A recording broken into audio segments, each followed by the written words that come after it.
The 4512 user interface snaps onto the 4000 and 9000 series modules.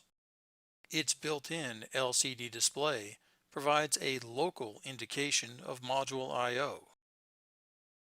The 4512 also uses Bluetooth technology, so you can view module I/O and much more on your mobile device.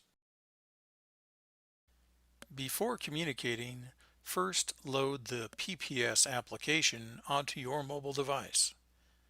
We provide quick links to the application from our homepage at prelectronics.com. Just search for PPS and a new screen opens where you will find links to the iOS and Android versions of the application. Alternately, you can go directly to the App Store or Google Play. Just search for PR Electronics PPS to find the application. To establish communication, snap a 4512 onto an energized module. Then, enable Bluetooth communication on your mobile device. Now, open the PPS application. Select Bluetooth,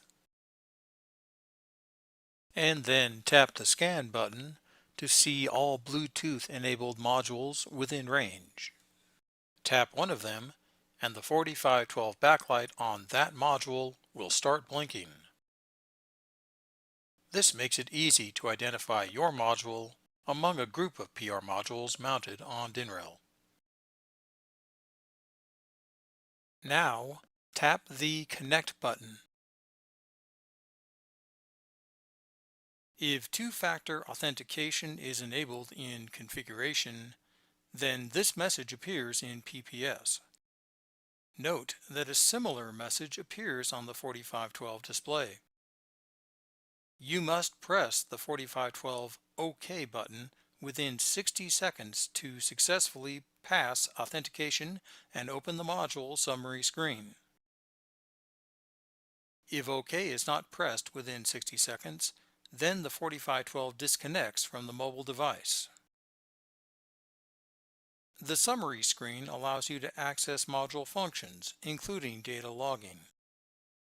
At the bottom of the summary screen is a graph of the module I/O. Here is an explanation of the 4512 display icons. This icon signifies active communication between the 4512 and the host module. The icon should blink whenever the 4512 is energized. This icon shows the trend of the input signal. In this case, the measured signal is increasing over time. This is useful in slow changing processes. For example, if a large tank is slowly filling or draining. These icons indicate the state of Relay 1 and Relay 2 coils. If you see one of these icons, then the related relay coil is energized and the contact for that coil is closed. Here, both icons are visible, so both relay coils are energized and both relay contacts are closed. Finally, the logging icon. This icon appears and blinks if logging is enabled. If this icon appears but is not blinking, then there is a log saved in 4512 memory, but the 4512 is not actively logging at this time.